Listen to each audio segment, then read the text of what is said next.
எந்த பக்கம் சேரப்போகிறார்கள் அப்படிங்கிற காங்கிரஸ் பதில்மேல் பூனை. திமுகவில் போனால் போகட்டும் போடா, இந்த பூமியில் நிலையாய் வாழ்ந்தவர் ஏறடா, உன் கூட்டணி வச்சு எனக்கு இந்த மாதிரி ஒரு முடிவுக்கு வந்துட்டதாக செய்தி வருது. அங்கே சேஃபாக அவங்க இருந்துக்கிட்டு, சோனியா காந்தியும் ராகுல் காந்தி இருந்துக்கிட்டு நேரடியாக அவங்க எந்த பேச்சும் பேசாமல் குட்டி காங்கிரஸில் இருக்க குட்டி நிர்வாகிகள் இருக்காங்க இல்லையா, நீங்கள் சொல்லுங்கள், உண்மையிலேயே உங்களுடைய பார்வையில் ஒரே கேள்விதான், விஜயோட பயணிக்கிறதுக்கு வாய்ப்பு இருக்கா இல்லை என்ன வாய்ப்பு இல்லை திமுகவோட வாய்ப்பு? ஸ்ட்ரைட்டாக சொல்லிடுறேன் சார், இனி டிஎம்கேட இங்கே போகிறதுக்கு வாய்ப்பே கிடையாது. இங்கே வந்து டிஎம்கேல வந்து இன்னைக்கு எனக்கு தெரிஞ்ச வரைக்கும் அந்த தகவல் பொறுத்த வரைக்கும் இருந்தால் இருக்கட்டும், போனால் போகட்டும், அப்படிதான் வந்தா வரட்டும், போனால் போகட்டும், அந்த முடிவுக்கு வந்துட்டாங்க. அந்த முடிவுக்கு வந்துட்டாங்க. திமுக மீதான ஒரு வெறுப்பு, காலமாக இருக்கக்கூடிய ஒரு வெறுப்பு, அந்த வெறுப்பை வந்து இப்போ உமிழக்கூடிய ஒரு சரியான நேரம் வந்திருக்கு. ஏன்னா பிஜேபி அங்கே எத்தனை சீட்டு பெறுது, அந்த சீட்டு ஈக்குவலாக இவங்க கொடுப்பாங்களா? கொடுக்க மாட்டாங்க. இன்னைக்கு இருக்கிற வந்து அகாமடேட் பண்ண அந்த சீட்டுகள் எண்ணிக்கையில் பிஜேபி அதிமுகவை எப்படி டாமினேட் பண்ணுதோ அதை நாம பண்ண.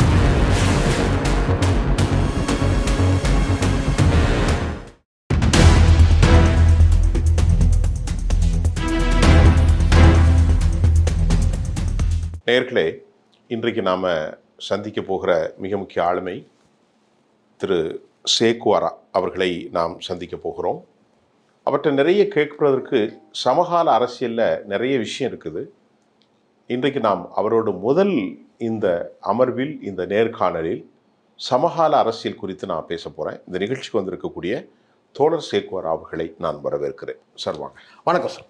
சார், இப்போ உங்கள்கிட்ட நான் இப்போது கேட்குறது, இன்றைக்கு கூட்டணிகள் அநேகமாக இனி சேர்வதற்கு யாரும் இல்லை அப்படிங்கிற மாதிரி ரெண்டு பக்கமும் ஓரளவுக்கு ஓகே. ஆனால் எந்த பக்கம் சேரப்போகிறார்கள் அப்படிங்கிற காங்கிரஸ் பதில்மேல் பூனை.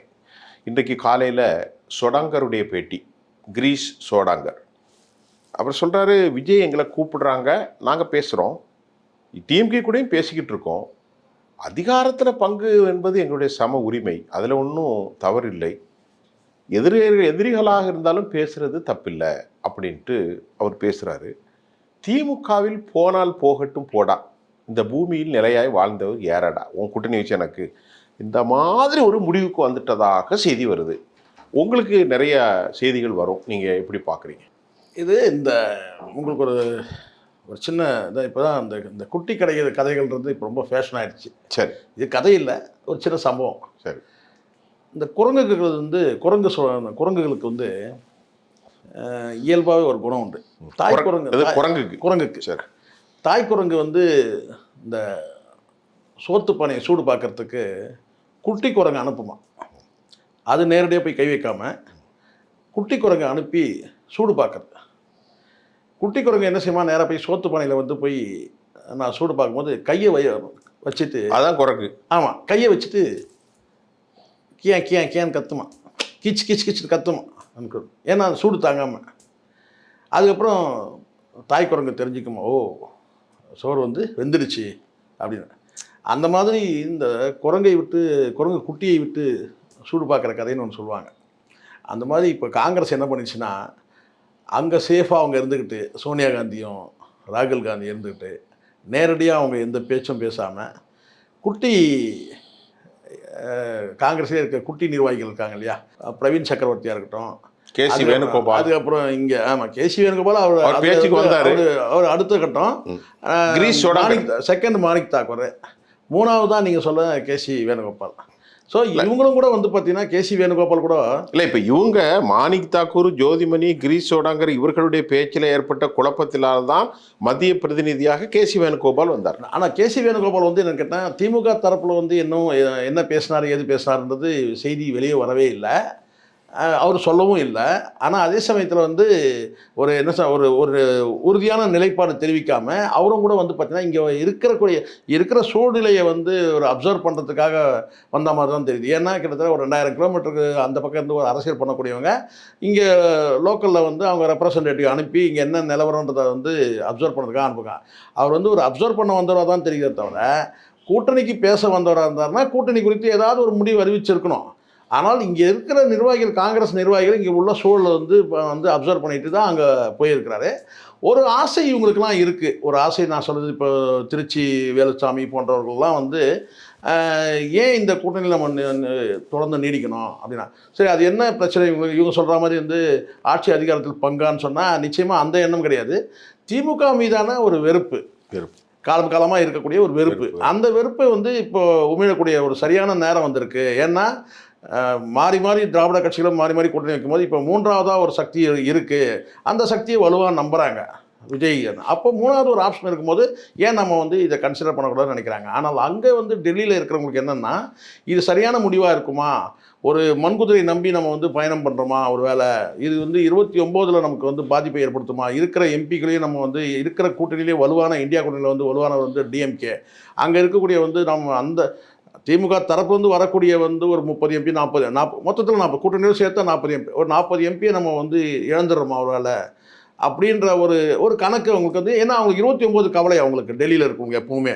3 வருஷம் தான் இருக்கு. 3 வருஷம் தான் இருக்குது. இது வந்து நம்ம சரியான முடிவாக இருக்குன்றது ஒரு குழப்பமான முடிவெடுக்க முடியாமல் திணறக்கூடிய சூழல் ஒன்று. ரெண்டாவது, ஆட்சி அதிகாரத்தில் பங்குன்றது வந்து பார்த்தீங்கன்னா, இவங்க வந்து காங்கிரஸ் வந்து எப்போ அதை பெறணுமோ, எப்போ மைனாரிட்டி கவர்மெண்ட் வந்து கலைஞர் தலைமையில் ஒரு மைனாரிட்டி அப்போ வந்து இவங்க வலுவாக எடுத்துருந்தாங்கன்னா பரவாயில்ல. இப்போ இருக்க சூழ்நிலை தெரியாமல் இந்த காலம் தவறி இந்த கோரிக்கை வைக்கிறாங்க ஒன்று. ரெண்டாவது, ஒரே ஒரு விஷயம் மட்டும் நான் சொல்கிறேன். மத்தியில் கூட்டாட்சி, மாநிலத்து சுயாட்சின்றது வந்து பார்த்திங்கன்னா திமுகவோட கொள்கை. அந்த கொள்கை தெரிஞ்சு தான் நீங்கள் வந்து கூட்டணிக்கே போகிறீங்க. அப்படி இருக்கும்போது நீங்கள் அதுக்கு நேர் எதிராக வந்து பார்த்தீங்கன்னா, இப்போ நீங்கள் வந்து ஆட்சி அதிகாரத்தில் பங்குன்னு கேட்கும்போது இது ஒரு வகையான வந்து ஒரு பொலிட்டிக்கல் பிளாக்மெயிலாக தான் வந்து பார்க்கப்படுது. இன்றைக்கி விஜய் வந்துட்டார், ஒரு மூன்றாவது பெரிய சக்தி இது. அந்த சக்தி மூன்றாவது சக்தியில் இன்னும் அவங்க சொல்கிற மாதிரி பிரைமரி ஃபோர்ஸ் இது, எங்களுக்கு வலுவான பார்ட்னர் இருக்கிறாருன்னு சொல்லிட்டு இவங்க போகிறது என்னன்னு கேட்டால், அங்கே வந்து ஒரு கட்டமைப்பு இல்லாத ஒரு கட்சி.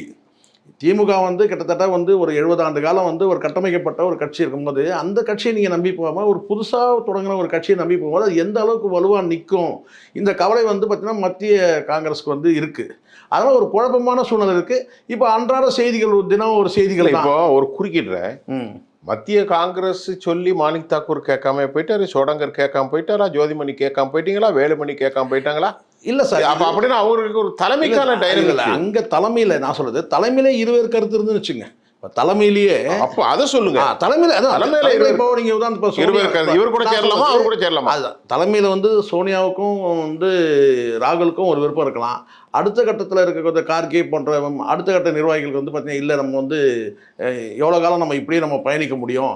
அங்கே வந்து பார்த்தீங்கன்னா கிட்டத்தட்ட ஏன்னா அவங்க இன்னொரு கணக்கே இருக்குது. இப்போ பிஜேபி வந்து ஏடிஎம்கே அலைன்ஸில் வந்து ஒரு ஸ்ட்ராங் பார்ட்னராக ஆகிட்டாங்க. நம்ம இங்கே எப்படி இருக்கிறோம், இப்போ அவங்களுக்கு பெரிய ப்ரெஸ்டீஜே என்ன தெரியுங்களா, ரொம்ப ரொம்ப முக்கியமானது. ஏன் இப்போ இந்த ஆட்சி அதிகாரத்தில் பங்கெல்லாம் கேட்குறாங்கன்னு கேட்டிங்கன்னா, சீட்டு எண்ணிக்கை தான். ஏன்னா ஒருவேளை சீட்டு எண்ணிக்கை கூடுதலாக கொடுத்தா இந்த ஆட்சி அதிகாரத்தில் பங்குன்னு இதை கேட்குறத கூட விட்டுருவாங்க. காரணம் என்னென்னா, காங்கிரஸ் அங்கே பிஜேபி அங்கே எத்தனை சீட்டு பெறுது, அந்த சீட்டு ஈக்குவலாக இவங்க கொடுப்பாங்களா, கொடுக்க மாட்டாங்க. இன்றைக்கி இருக்கிற வந்து அகாமடேட் பண்ண அந்த சீட்டுகள் எண்ணிக்கையில் பார்த்தீங்கன்னா பிஜேபி அதிமுகவை எப்படி டாமினேட் பண்ணுதோ அதை நாம அதே பண்ணணும். அவங்களுக்கு அங்கே என்ன வந்து ரெஸ்பான்ஸ் இருக்கோ அதே ரெஸ்பான்ஸ் நமக்கும் ஒன்று டிஎம்கேல கிடைக்கணும்னு நினைக்கிறேன். அது கிடைக்காது. ஏன்னா இருக்கிற கட்சிகள் வந்து அகாமடேட் பண்ணிகிட்டே வரும்போது பார்த்தீங்கன்னா சீட்டு எண்ணிக்கை இவங்களுடைய வந்து வாக்கு சதவீதம் மெல்ல மெல்ல கரைஞ்சிக்கிட்டே வரும்போது காங்கிரஸுக்கு அதுக்கேற்ற அளவு தான் நம்ம சீட்டு கொடுக்க முடியும். இது வந்து கடந்த ஒரு 2 தேர்தலாகவே இது நடந்துட்டு தான் வருது. பிரச்சனை இப்போ அவங்களுக்கு என்னென்னு கேட்டிங்கன்னா, பிஜேபி வந்து ஏடிஎம்கே அகாமடேட் பண்ணும்போது அங்கே எந்த மாதிரியான ரெஸ்பான்ஸில் இருக்குது, அதே சேம் ரெஸ்பான்ஸ் இங்கே இருக்கணும்னு நினைக்கிறாங்க இவங்க காங்கிரஸ்க்கு. அதை தாண்டி இப்போ என்ன ஆட்சி அதிகாரத்தில் பங்குன்றது வந்து எதுக்காக கேட்குறாங்கன்னா, அது ஒரு வகையான த்ரெட்டு. இது டிவிக்கே காமிச்சு த்ரெட் பண்ணுறாங்க. அப்படி தான் நம்ம இதை எடுத்துக்க முடியும். இல்லை, இப்போது திமுக வந்து தங்களுடைய ஆட்சியினுடைய நலத்திட்டங்கள் 5000 ரூபாய், இன்னும் கேடர் பேஸ் பார்ட்டி, மைனாரிட்டி ஓட்டு, புதுசாக மக்கள் நீதி மையம், தேமுதிக 2 பார்ட்னர், இதையெல்லாம் இருந்தப்புறம் இவ்வளவு டீக்ரேட் பண்ணி நாங்கள் கக்கன் பாரம்பரியம், நான் 5 பைசா ரோட்டில் வாங்கலை, அப்படின்னா நீலாம் ஒரு ஊழல் பார்ட்டின்னு சொல்லாமல் சொன்ன போகிறாங்க. ஏன் அவங்ககிட்ட தொங்கணும்? இல்லை, அது கலத்தி விட வேண்டியதானே சார்? இல்லை, அதுதான் சார். இப்போ ஒவ்வொரு நாட்களும் இனி இந்த தமிழ்நாடு அரசியல் வந்து ஒரு நாட்களும் அரசியல் நகர்வுகள் வந்து ஒன்று நம்ம பார்த்துட்டே வருவோம். அரசியல் மாற்றம் என்பது வந்து பார்த்திங்கன்னா, அரசியல் தட்பவெப்பம் வந்து பார்த்திங்கன்னா ஒரு நாளுக்கு ஒன்று மாறிக்கிட்டே இருக்கும்.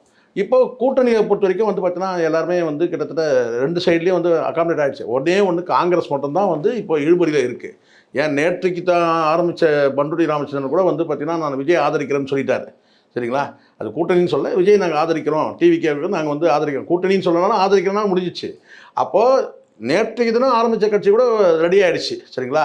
ஒரு கட்சி இன்னும் பேரை அறிவிக்காமல் இருக்கிறாங்க, சசிகலா. அவங்க என்ன முடிவு எடுப்பாங்கன்றது தெரியல. ஆனால் இங்கே வந்து டிஎம்கேல வந்து இன்னைக்கு எனக்கு தெரிஞ்ச வரைக்கும் அந்த தகவல் பொறுத்த வரைக்கும் இருந்தால் இருக்கட்டும், போனால் போகட்டும், அப்படிதான் வந்தா வரட்டும், போனால் போகட்டும், அந்த முடிவுக்கு வந்துட்டாங்க. அந்த முடிவுக்கு வந்துட்டாங்க. அதுக்கு காரணம் கேட்டால் அதான் நான் சொன்னேன் பார்த்தீங்களா, நீங்கள் வந்து சூடு பார்க்கறது ரொம்ப ரொம்ப சூடு பார்க்கக்கூடாது. இப்போ என்ன சிக்கல்னா, ஒரு சிக்கல் இருக்கு. அதிகாரத்தில் பங்கை கேசி வேணுகோபால் வேணாம், ஆனால் 39 நாடாளுமன்றத்துக்கு 1 39 கொடுங்க, ப்ளஸ் 2 ராஜ்யசபா உடனே கொடுங்க. இப்போ சொடேகர் இன்னைக்கு என்ன சொல்றாரு, காலையில் நேற்று நாங்கள் பேசிக்கிட்டு இருக்கோம் தாவேகாவோடுன்னு சொல்லிட்டாரு. இப்போ நான் என்ன சொல்கிறேன்னா, இதே மாதிரி திமுகவோடு கூட்டணி இல்லாமல் போனால் தாவேகாவோடு போயிட்டேன்னு வச்சுடுங்க, 2029 நாடாளுமன்ற தேர்தலில் ஒரு சீட்டும் கிடைக்காது. அதுதான் உண்மை. அப்போ அவங்க யோசிக்க மாட்டாங்க. காங்கிரஸ் இல்லை சார், அதுதான் நான் என்ன சொல்கிறேன், யார் யோசிக்கிறாங்களா திமுக தரப்பில் இருக்கிறதுனா அவங்க ஒரு கான்ஃபிடென்ட்டாக இருக்கிறாங்க. இப்போ இன்னைக்கு இருக்கிற அதிமுக, திமுக மற்ற எல்லா கட்சியிலும் இருக்குன்னா பொலிட்டிக்கல் ஒரு கான்ஃபிடென்ட் பார்த்தீங்கன்னா டிஎம்கேல மட்டும்தான் இருக்குது. அது காரணம் அலைன்ஸ். இப்போ இவங்களுக்கு சிக்கலே வந்து கேட்டால் காங்கிரஸ் தான் சிக்கலே தவிர, இது என்னைக்கு இது மாறிச்சு உங்களுக்கு தெரியும். என்னைக்கு தமிழ் மாநில காங்கிரஸ்ன்னு சொல்லி ஒரு கட்சி உதயமாகி காங்கிரஸ் வந்து விலகி திமுகவோடு போய் சரிசமமாக வந்து 20க்கு 20 வந்து பாராளுமன்றத்தை வந்து சீட்டு பெற்றாங்களோ அப்போவே பலம் வந்து காங்கிரஸ் வந்து பார்த்திங்கன்னா முடிஞ்சிருச்சு. அதுக்கு பிறகு மீண்டும் உயிர் தெழுந்த கட்சி தான் காங்கிரஸ்.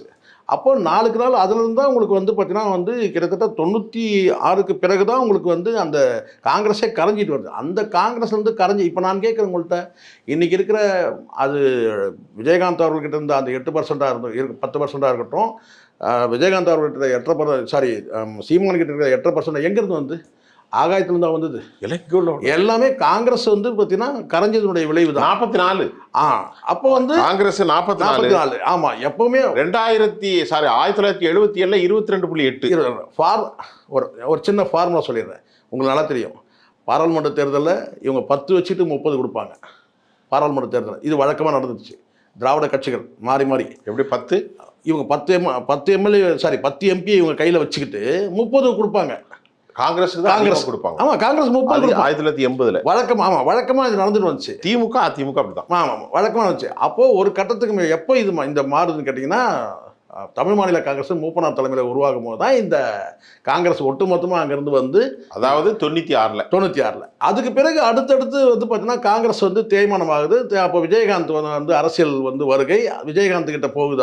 அந்த காங்கிரஸ் கரைஞ்சி வந்து விஜயகாந்த் 2006. ஆமாம், அதுக்கப்புறம் 2014 வந்து சீமான் வந்து கட்சி தொடர்பு கேட்டால் அந்த காங்கிரஸ் வந்து அடின்னு அடிக்கும் போது கேட்டால் மொத்தமாக அது வந்து கரைஞ்சி வந்து காணாமல். இன்னைக்கு எங்கே இருக்குது காங்கிரஸ்? மனசாட்சியோடு சொல்லணும். எத்தனை % இருக்கும்? எனக்கு தெரிஞ்சு ஒரு 2% இருந்தால் பெரிய 2 தான் அதிகமாக சொல்கிறேன். 2% கூட இருக்கிறதுக்கு வாய்ப்பே இல்லை. மனசாட்சியோட காங்கிரஸ்காரர்கள் யோசிக்கணும். நீங்கள் எப்போல்லாம் தவற விட்டீங்கன்னு யோசிக்கணும். இப்போ நான் கேட்குறேன், இந்த மாணிக் தாக்கூர் இப்போ பேசுகிறாரு. இந்த மாணிக் தாக்கூர் வந்து எம்பியாக இருக்கிறாரு. இது வரைக்கும் வந்து பார்த்தீங்கன்னா இவர் வந்து பாராளுமன்ற பேச்சுக்கள் எப்பயாவது நம்ம கேட்டிருக்குமா? இது வரைக்கும் கேட்டிருக்குமா? சரி, ஏதாவது கலப்போராட்டத்தை தான் பேசுவார் டிவியில். ஆமாம், டிவியில் எப்பயாவது இப்போ நமக்கு தெரிஞ்சதெல்லாம் ஒரே நமக்கு ரவீந்திரநாத் தாகூர் தான் நமக்கு தெரியும். நம்ம பாடப்புஸ்தகத்தில் படிச்சிருக்கோம். ஆமாம். ஸோ இந்த மாணிக் தாக்கூர் வந்து பார்த்தீங்கன்னா அவர் ஜனகணமன படித்தார். இந்த மாணிக் தாக்கூர் வந்து என்ன செஞ்சாருன்னா காங்கிரஸுக்கு வந்து ஜனகணமன படித்தார். அவ்வளோதான். இப்போ காங்கிரஸுக்கு இறுதி யாத்திரை. ஆமாம். இப்போ நீங்கள் சொல்கிறது எந்த நிகழ்ச்சியும் முடிக்கும் போது ஜனகணமனா பாடுவாங்க. இப்போ மாணிக் தாக்கூர் பாடுறாரு அந்த தேசப்பற்று. ஆமாம்.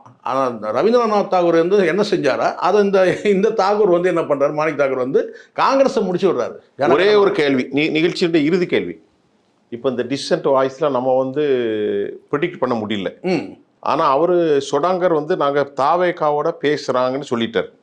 நீங்கள் சொல்லுங்கள், உண்மையிலேயே உங்களுடைய பார்வையில் ஒரே கேள்வி தான், விஜயோட பயணிக்கிறதுக்கு வாய்ப்பு இருக்கா இல்லை என்ன வாய்ப்பு இல்லை திமுகவோட வாய்ப்பு? ஸ்ட்ரைட்டாக சொல்லிடுங்க சார். இனி டிஎம்கேட இவங்க போகிறதுக்கு வாய்ப்பே கிடையாது. அப்படியா? ஆமாம், கண்டிப்பாக கிடையாது, நிச்சயமாக கிடையாது. சரி. அதனால் வந்து இவங்க வந்து விஜய்கிட்ட பேசிகிட்டு இருக்காங்க. இன்னைக்கு காலையில் வந்து எனக்கு வந்த தகவல் நான் சொல்கிறேன். ரொம்ப அடுத்த கட்ட லெவலில் எத்தனை சீட்டுன்றது அளவுக்குலாம் உள்ளே பேசிகிட்டு இருக்காங்க. ஜான் ஆரோக்கியசாமி தான் பேசுகிறாரு பேச்சுவார்த்தை. கண்டிப்பாக வந்து இவங்க வந்து காங்கிரஸ் வந்து டிஎம்கேயோட பயணிக்கிறதுக்கான வாய்ப்பே இல்லை. டிஎம்கேலையும் நீங்கள் இருந்தால் இருங்க போனால் போங்கன்னு சொல்கிறாங்க. வார்த்தை பரிமாற்றங்கள் கடுமையாக போயிட்டு இருக்கு. கூட்டணி முடிஞ்சது, நோ டவுட். இவங்க வந்து டிவிகேவோட போகிறாங்க. இனிமேல் அதை சேரத்துக்கான வாய்ப்பே இல்லை. அந்த தைரியம், அந்த துணிச்சலால் தான் இன்னும் கொஞ்சம் முன்னை விட கொஞ்சம் சுறுசுறுப்பாக இருக்கிறாங்க. அது நேற்று பேச்சு நாங்கள் பேசுகிறோன்னு சொல்லிட்டாரு. ஆமாம், யார் சோடேங்கர். ஆமாம், உறுதியாயிடுச்சு. எனக்கு தெரிஞ்ச வரைக்கும் வந்து பேச்சுவார்த்தை சீட்டு எண்ணிக்கை பற்றி தான் இப்போ பேசிகிட்டு இருக்கிறதா தகவல் இருக்குது. அதனால் வந்து டிஎம்கேயோட அலையன்ஸை வந்து காங்கிரஸ் இல்லைன்னு சொல்ல முடியும். நம்ம அதுக்கான இன்னும் ஒரு படி மேலே சொல்லணும்னு கேட்டால் டிஎம்கே தரப்பில் வந்து பார்த்தீங்கன்னா யாரும் வந்து அவங்கள்ட்ட போய் பேசக்கூடிய அந்த நிகழ்வு எதுவுமே நடக்கல. அவங்க தயாராகவும் இல்லை அப்படிங்கிறீங்க. போய்கிட்டோம்னு சொல்லிட்டாங்க. அப்படின்னா இப்போ டிஎம்கே வந்து அதிகமான தொகுதியில் நிற்கும் நிச்சயமா. இப்போ அகாமடேட் பண்ண முடியும். அப்புறம் அந்த பக்கத்தில் இருக்க புதிய ஆட்களுக்கு மக்கள் நீதி மையம் எல்லாருக்கும் எந்த வித நெருக்கடி இல்லாமல் பயணிக்க முடியும். ஒரு 30 தொகுதியில் 20 தொகுதி அவங்க எடுத்துக்கிட்டாலும் 10 தொகுதியை பிரித்து கொடுத்துருவாங்க. அவ்வளோதான். இன்னும் உண்மை இதுதான். ஏன்னா டிஎம்கே பொறுத்த வரைக்கும் அவங்க வந்து அவங்களுடைய எண்ணிக்கையிலையும் வந்து குறையக்கூடாதுன்னு நினைக்கிறாங்க. ஆமாம். இனி காங்கிரஸை சேர்த்தோம்னா அந்த எண்ணிக்கை குறையும் போது பார்த்தீங்கன்னா ஒருவேளை வந்து ரிசல்ட் எப்படி இருக்குன்னு சொல்ல முடியாது. அப்போ வந்து தாங்களே வந்து ஒரு பலவீனப்படுத்திக்கூடிய சூழ்நிலை டிஎம்கே வந்து ஒரு தள்ளப்படும். இது எதுக்கு? ஒரு நம்பிக்கையுள்ள பாட்டோடு நம்ம பயணிக்கலாம். இவங்க கேட்குற சீட்டை கண்டிப்பாக கொடுக்க முடியாது. அப்போ வந்து பார்த்தீங்கன்னா இருந்தால் இருக்கட்டும் போனால் போகட்டும்ன்ற அந்த முடிவு வந்துட்டாங்க. திருச்சி வேலுசாமிலாம் கடுமையான வார்த்தைகளை விட்டுட்டாரு. கட்சியை வளர்க்கும் போது கோட்டை விட்டாங்க, இப்போ வார்த்தையை விட்டுட்டு இருக்கிறாங்க. அப்போ இனிமேல் வந்து பயணிக்க முடியாதுன்ற எனக்கு கிட்டத்தட்ட அவர் வந்து ஒரு காங்கிரஸ்காரர் மாதிரி பேசவே இல்லை திருச்சி வேலுசாமி. கிட்டத்தட்ட அவர் வந்து தாவேக்காவோட வந்து தீவிரமான உறுப்பினர் ஒரு நிர்வாகி மாதிரி பேசிட்டு இருக்கிறாரு. ஸோ அதனால் வார்த்தைகள் பிரயோகம் அதிகமாக போகிறதுனால விலகலாம். ஒன்று இதை விட ஒரு படி மேலே போய் மாணிக் தாக்கூர் சொல்கிறார், உங்களால் நாங்கள் பழிப்பாவங்களை சுமந்தோம் அப்படின்ற வார்த்தையெல்லாம் சொல்லும் போது ரொம்ப அத்துமீறி போயிடுச்சு. இது உண்மையிலே பழிப்பாவங்களை யார் சுமந்தாங்கன்னு பார்க்கணும். இலங்கையில் வந்து பார்த்தீங்கன்னா 1.5 லட்சம் பேர் வந்து கொல்லப்பட்டதுக்கு யார் காரணம்? காங்கிரஸ் காரணம். இவங்க தான் பழிப்பாவம் சுமந்தாங்க, என்ன கேட்டால் திமுக தான். ஸோ இப்போ வந்து என்னால் தான் உன்னால தான் சொல்லி பேசுறது ஒரு லிமிட்டை தாண்டி போனதுனால, அதாவது நீங்க சொல்றது வார்த்தைகள் கடுமையாயிடுச்சு. இனி உடைஞ்ச பானை ஒரு ஊத்து பறியாது. அதனால தான் நான் சொன்னேன், அந்த குரங்கை ஒப்பிட்டு சொன்னேன். சோத்து பானையை வந்து குட்டியை விட்டு சூடு பார்த்ததுடைய விளைவு இந்த கூட்டணியை உடைஞ்சிருச்சு. அவ்வளவுதான். நம்ம அமர்வுக்கு வந்ததுக்கு ரொம்ப நன்றி சார். மீண்டும் சந்திப்போம். நன்றி சார்.